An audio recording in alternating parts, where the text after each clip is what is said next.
I've never been the kind of guy to pry into my wife's phone or follow her around, but something changed about 6 months ago, and I started noticing it more and more.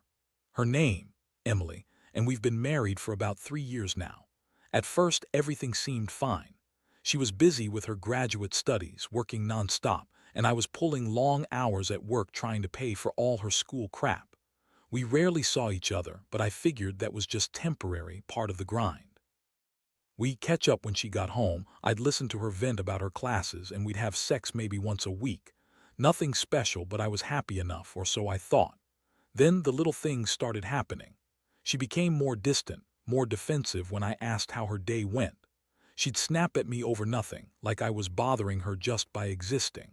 I found her lying about small stuff, saying she was at the library when I knew she was out with friends. I brushed it off, told myself she was just stressed, that it was normal. But I felt a gnawing suspicion, a little voice, whispering that something was off. It got worse when I noticed her phone acting strangely. She'd hide it when I walked into the room, or she'd be quick to lock it if I tried to look at it. I didn't push, not yet. I figured maybe I was overthinking it, maybe she was just trying to have some privacy. But then one night I was fixing her phone because it kept freezing and I saw the messages. I wasn't snooping. I was just trying to clear out some storage. And what I found made my stomach drop. There were texts, dozens of them, between her and someone named Jake. I'd never heard her mention him before, but the texts weren't just casual. They were flirty, sometimes explicit. They talked about meeting up, about sex, about how much they missed each other when they weren't together. I read through them all, stunned. At first I thought maybe I was imagining things, but no, it was right there. She was cheating on me with my own brother, Jake. It went on for months. I felt like I was punched in the gut. How could she do this?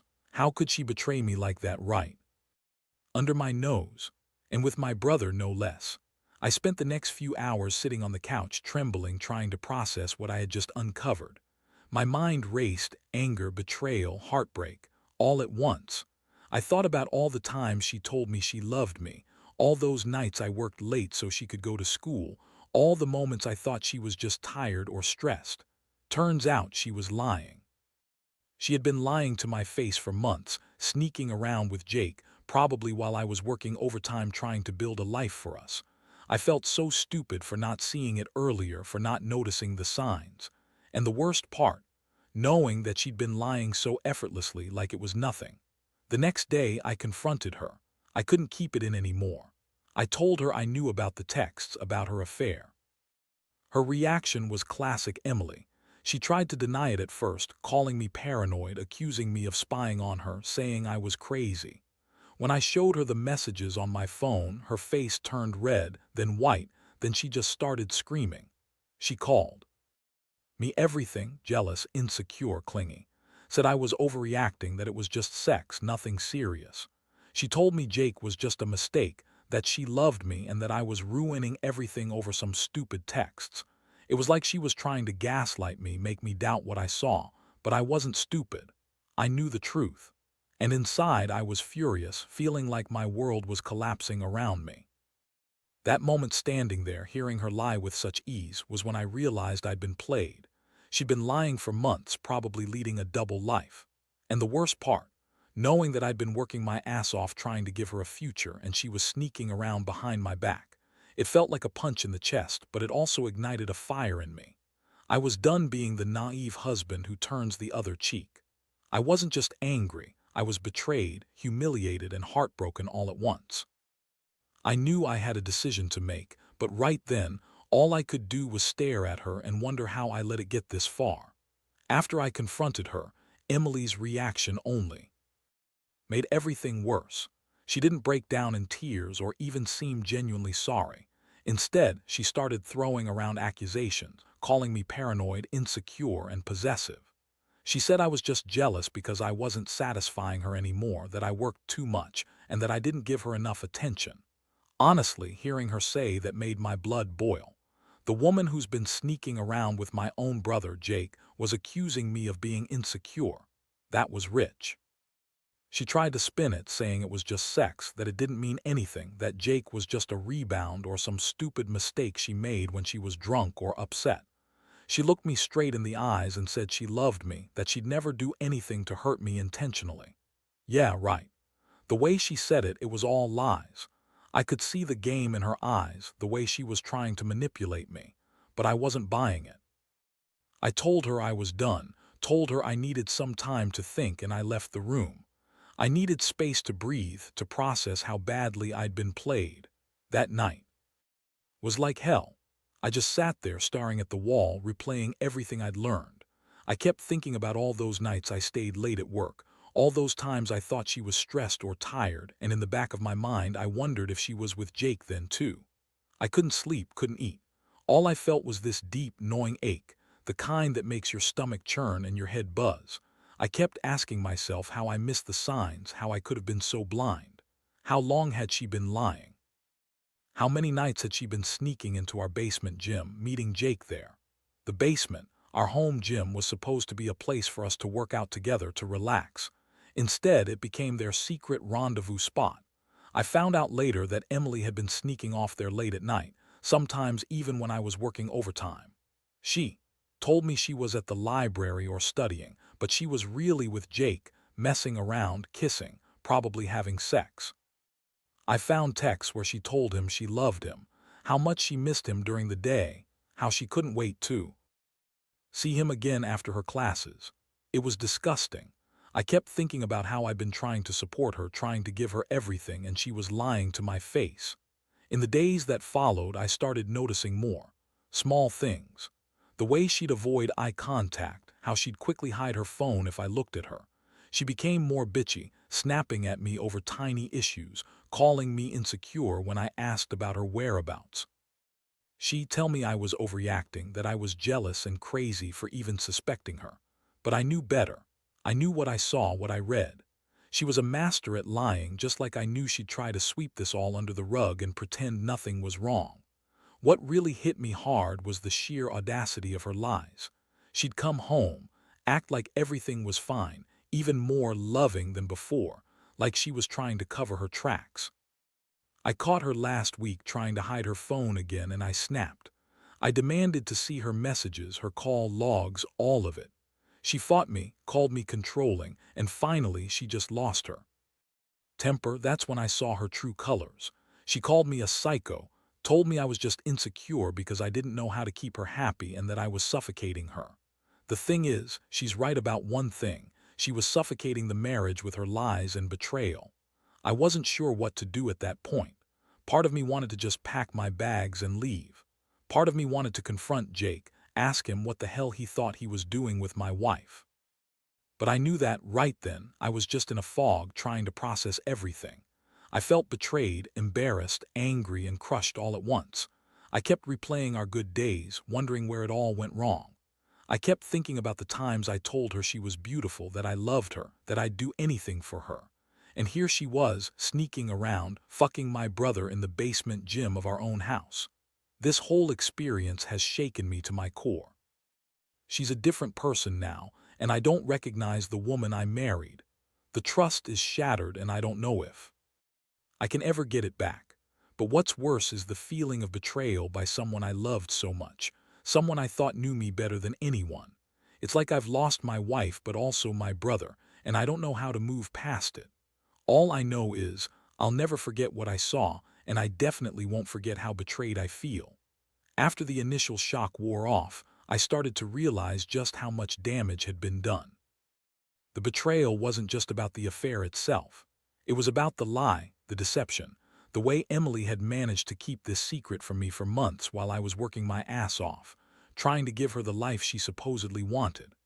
I couldn't help but think about all those nights I stayed late at the office, missing her calls, missing her call for help with her papers, all the while she was probably with Jake in that damned basement gym.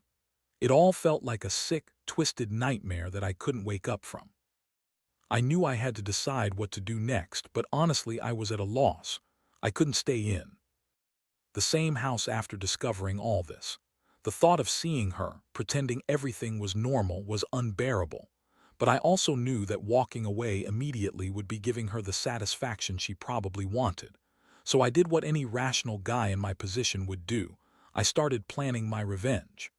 Not violent, not stupid, but calculated. I refused to be a doormat, and I sure as hell wasn't going to let her think she'd get away with this. I started by gathering evidence, save for her phone, which she kept glued to her side like it was some kind of security blanket. I dug through the digital trash, looked at her social media, her emails, even her trash bins outside. I wanted every detail, every text, every photo she'd taken with Jake, every message exchanged. I knew I couldn't confront her again without solid proof, proof that would hit her where it hurt most. It had to be humiliating for her to realize I knew everything.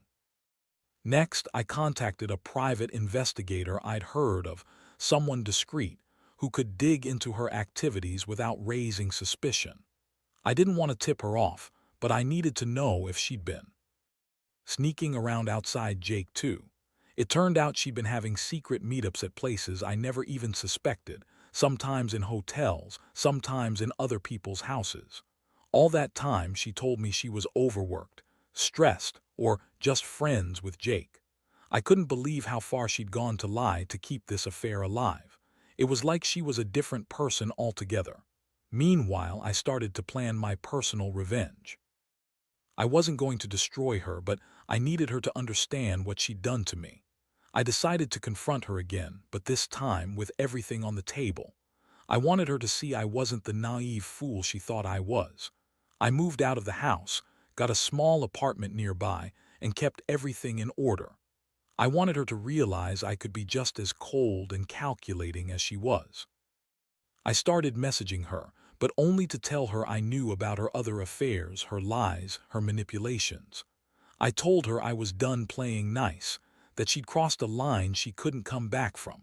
One day, I showed up unexpectedly at her apartment, expecting her to deny everything again. But she didn't. Instead, she looked surprised, then angry. I told her I had all the evidence, screenshots, messages, the hotel receipts, and that I was done pretending. I told her she was a lying, manipulative bitch who had destroyed what little trust we had left. I warned her that I wasn't going to be a victim anymore, that I was taking back my life, even if it meant ending everything. I wanted her to see how much I'd been hurt, how deeply she'd wounded me, and how I wasn't going to be her punching bag anymore. Her reaction? It was classic Emily. She yelled, called me a jealous loser, said I was just upset because I couldn't satisfy her, that she was tired of my controlling ways. She tried to blame me for everything, said I was the one who neglected her, who didn't pay enough attention. She turned the tables, trying to make me feel guilty, but I wasn't falling for it. I just stared at her, cold and exhausted, knowing I'd finally had enough. I told her I was done, that I was leaving for good, and I never wanted to see her again. The aftermath. It's been a whirlwind. I moved out, filed for divorce, and cut all contact with her.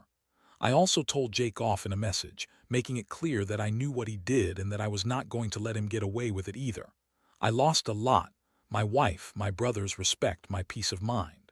But honestly, I feel a tiny bit of relief now that I don't have to carry the weight of that betrayal anymore. It's like a huge burden has been lifted, even if the scars remain. What I've learned from all this is that some people are just poison in your life. You can't fix them, you can't change them, and trying to do so only leads to more pain. Trust is fragile, and once it's broken, it's nearly impossible to repair. But I also learned that revenge, in my own way, helped me regain some sense of control. Not that I wanted her to suffer. Well, maybe a little.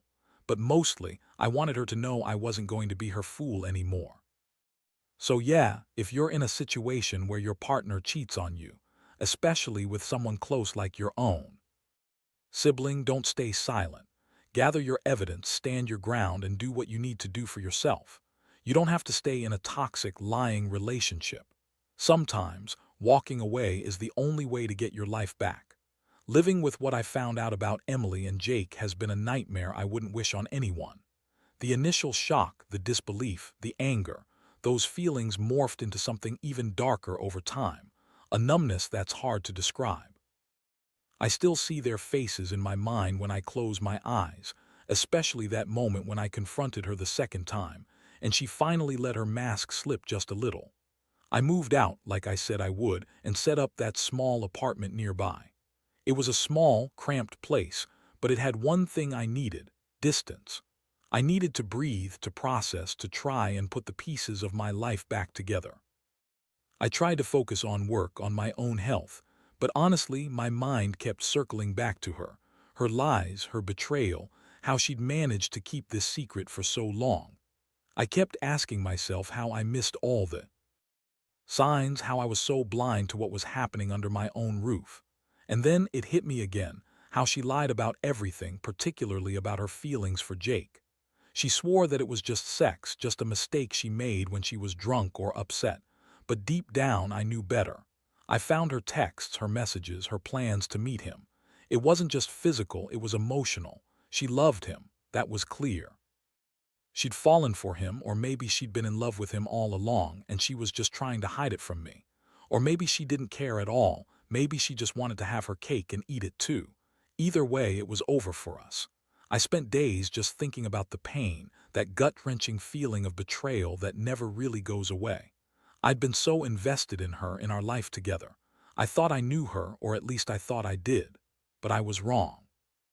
She was a different person behind closed doors. Someone manipulative, selfish, and willing to throw everything away: marriage, family, even her own integrity, for a quick thrill with my brother. One night, I decided I had to do more than just stew in my anger. I couldn't let her get off scot-free, not after what she'd done. So I planned a little revenge, not wild, not destructive, but enough to make her realize I wasn't just some naive fool. I wanted her to see that I was done being her scapegoat. I started by digging through her social media accounts, saving screenshots of her messages with Jake. Then I reached out to some friends who knew more about her than I did, people she'd confided in, told her stories too. I wanted to make sure she knew I was serious about exposing her lies, about showing her that I wasn't going to be pushed aside like some fool anymore. I also went a step further. I contacted her family, her friends, anyone who mattered to her, subtly hinting that I had proof of her affair. I didn't want to come out publicly just yet. This was about her, not the world. But I wanted her to know I made my move. I wanted her to feel the pressure, to realize her carefully constructed lies were crumbling. I was going to make her regret ever thinking she could cheat on me with my own brother and get away with it. Meanwhile, I kept my distance, maintaining a facade of calm, even though inside I was burning up with rage. Every time I saw her social media posts, some happy picture of her pretending everything was fine, I wanted to scream. That woman was a master manipulator, trying to act like everything was okay, like she hadn't just shattered my entire world. I felt like I was living in some surreal nightmare where nothing made sense anymore. My mind kept racing. Should I confront her again? Should I tell her I knew everything? Part of me wanted to tear her apart, to lash out and make her feel the pain she'd inflicted on me. But I knew that wouldn't help. Revenge, I realized, wasn't about destroying her completely. It was about making her understand she'd lost something big. I wanted her to see that I wasn't the naive fool anymore, that I was done taking her lies lying down. I spent a lot of nights just sitting there, staring at the ceiling, replaying every moment of this disaster. I thought about the good times, those rare, fleeting moments when we were happy, and how they'd all been tainted by her betrayal. I wondered if I'd ever be able to trust again, if I'd ever be able to look at her without feeling sick. The answer: probably not. Not with everything I knew now. And that realization was both freeing and heartbreaking at the same time. I guess what I'm trying to say is, this experience has changed me forever. I don't think I'll ever see her the same way again. She's become a symbol of what I lost: the trust, the innocence, the idea that I could build a future with someone I loved. And as much as I want to make her pay, I also know I have to focus on healing myself. That's the hardest part, learning to live with the pain, knowing I was so blind, so naive. But I also understand now that standing up for myself is the only way to regain some semblance of control. Moving forward, I plan to rebuild my life without her, with the lessons I've learned burned into my mind. It's been a few months since I moved out and started this process of healing, and honestly, I don't think I've fully processed everything yet. The pain is still there, sometimes sharper than others, but I've come to realize that revenge, while satisfying in the moment, doesn't really fix what's broken inside. Still, I had to do something to make her understand she's not getting away with what she did. I needed her to know I was serious about ending this, about reclaiming my life. In the weeks after I left, I kept my distance. I didn't return her calls or texts. I blocked her on social media after she kept trying to reach out, pretending everything was fine. I couldn't handle the fake smiles and the bullshit anymore. I wanted her to feel the full weight of her actions, and I wanted her to see that I was done playing the fool. I also reached out to my brother, Jake, though I gave him a piece of my mind I'll never forget. I told him I knew what he'd done, how he'd betrayed me, and that I wasn't interested in any fake apologies or excuses. I told him if he ever tried to contact me again, I'd make sure everyone knew what kind of person he really was. The thing is, I knew I couldn't undo what had happened. I couldn't erase her lies or her cheating, but I could control how I responded to it. I started focusing on myself, working out again, which was a huge help. That basement gym where she and Jake met, I took it apart piece by piece, sold the equipment, and turned the space into a storage room. That way, I could physically remove the place where she and my brother shared their secrets. I began to rebuild my confidence, reminding myself that I was worth more than someone who'd betray me like that. One day, I ran into an old friend, Lisa, who knew about what happened. She told me I should think about seeing a therapist, about processing the betrayal properly rather than bottling it all up. I hesitated at first, but I eventually agreed. Sitting in that therapist's office, talking about everything, the anger, the pain, the betrayal, was like finally opening a dam that had been holding back all my tears. I cried more than I expected, but it was a relief.